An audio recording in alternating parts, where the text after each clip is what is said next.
Hallelujah, hallelujah.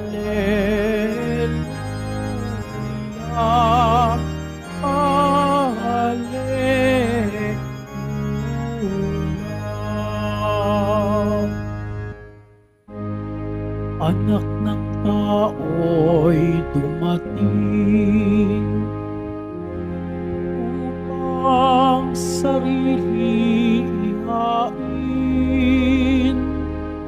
lingkod manunubos natin. Hallelujah, hallelujah, hallelujah,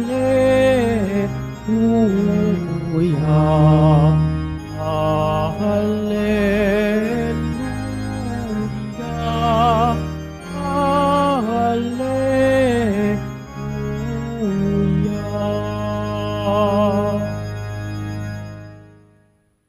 Sumainyo ang Panginoon, at sumayo rin. ang mabuting balita ng Panginoon ayon kay San Marcos. Papuri sa iyo, Panginoon.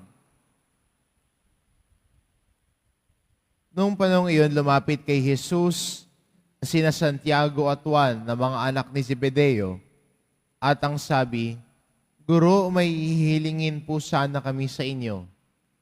"Ano yun?" tanong ni Jesus.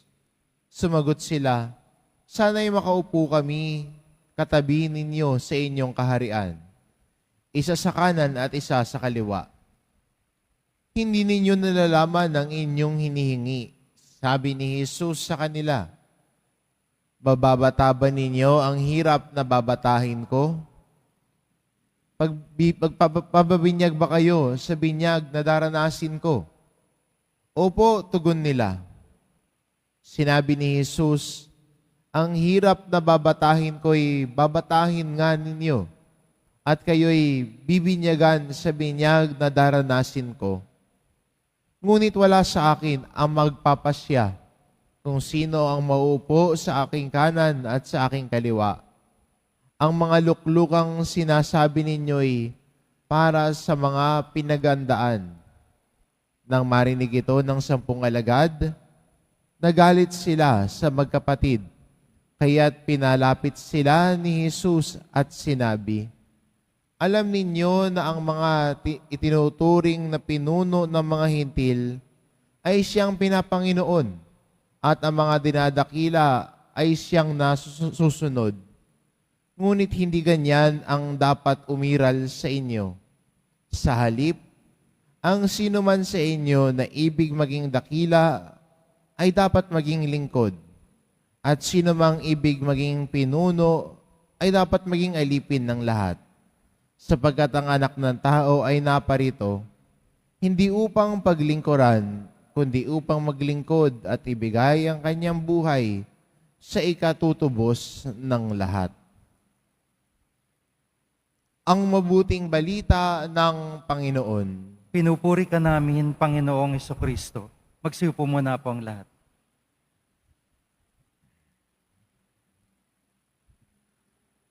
Sa atin pong ebanghelyo, narinig natin ang kwento po, no, si Santiago at Juan ay nakiusap kay Jesus.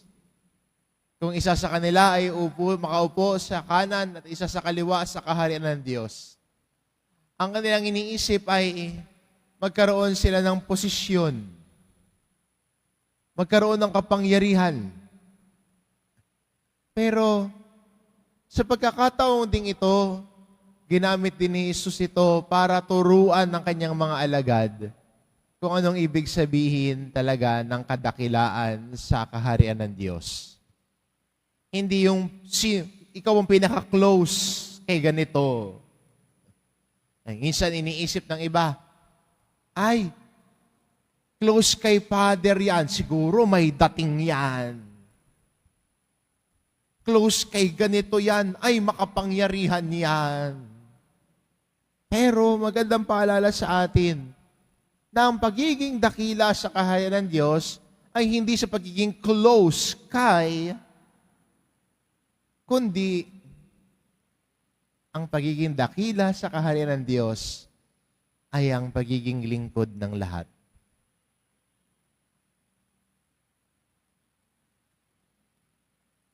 Ang dakila sa kaharian ng Diyos ay ang pagiging lingkod ng lahat. Kaya sa ating unang pagbasa, narinig po natin mula sa sulat po ni Propeta Isaías na kinikwento sa atin ang isang naglilingkod na nagdurusa. The suffering servant. At yung naglilingkod ay anong ginawa niya? Kusa niyang ibinigay yung sarili niya para ialay, para ibigay. Kusang loob, hindi napilitan. Binibigay ang sarili sa paghahandog. Binibigay ang sarili sa paglilingkod kahit na ang kabayaran o ang consequence nito ay may kasamang pagdurusa at hirap. Hindi ba ganun din naman sa buhay natin?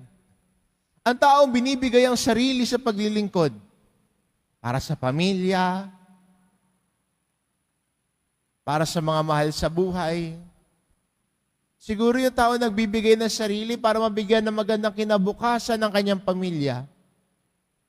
Di ba may mga kalakip din itong minsan ay mga paghihirap?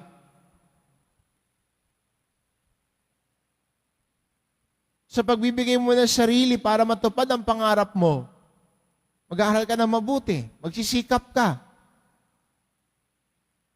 At sa pag-aaral lang mabuti at pagsisikap para matupad ang pangarap mo, minsan may mga ups and downs, may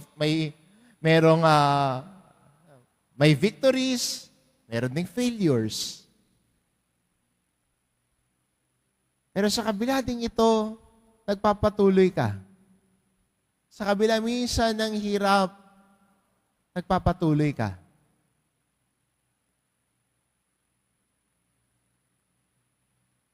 Di ba sa buhay may pamilya?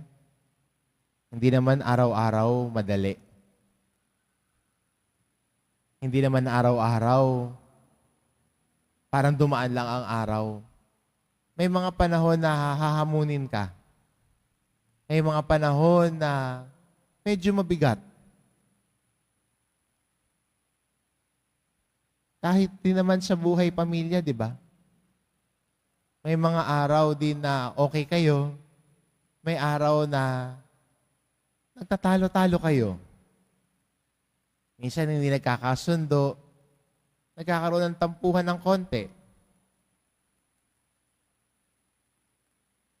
At minsan ganun talaga ang buhay.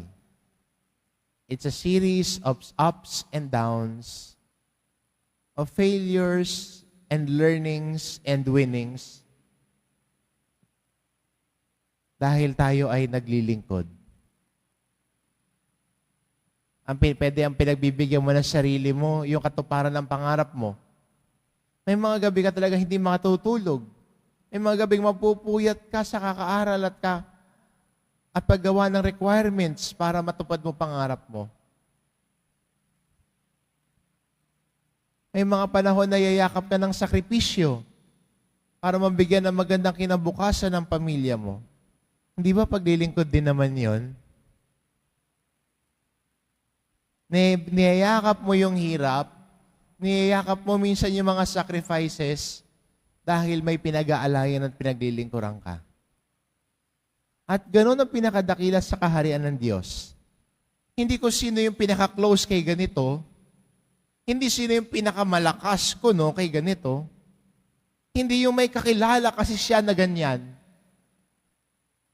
kundi ang pagiging dakila sa mata ng Diyos ay ang pagpapakababa at paglilingkod. Kahit na minsan ang paglilingkod may kalakip na mga paghihirap. Minsan kahit ang mga paglilingkod ay may kasamang mga sakripisyo at pag-aalay ng sarili. At minsan pa nga'y kamatayan tungkol sa sarili. To die to the self. At hindi ba gano'n naman ang naglilingkod? Hindi tungkol sa Kanya. Hindi para sa Kanya.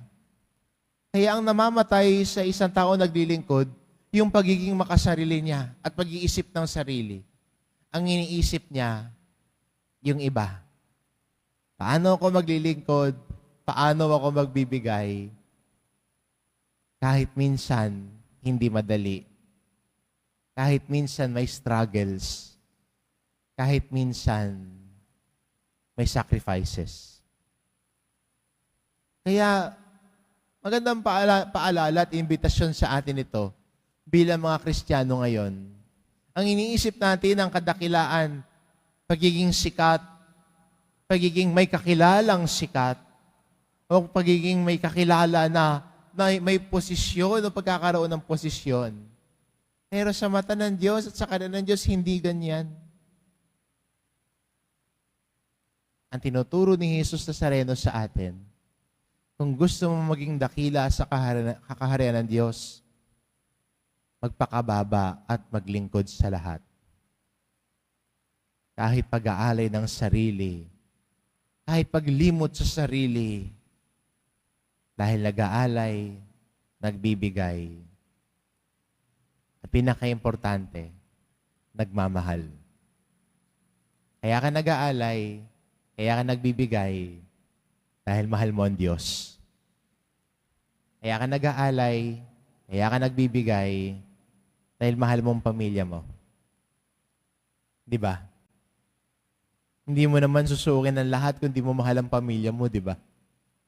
Hindi kaya yakap ng sakripisyo kung di mo naman mahal pamilya mo, di ba?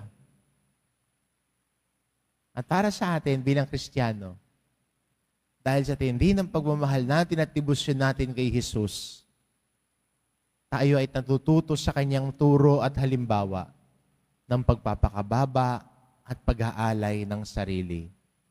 Si Jesus pinakita sa atin ang pag-aalay at pagbibigay. Pinakita niya ito sa kanyang pagpasan ng krus, sa kanyang pag-aalay ng sarili sa krus.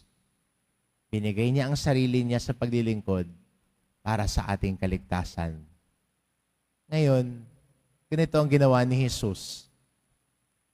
Ang hamon sa atin, tularan si Jesus, sundan si Jesus, maging dakila din sa kaharian ng Diyos, maging lingkod ng lahat. Amen.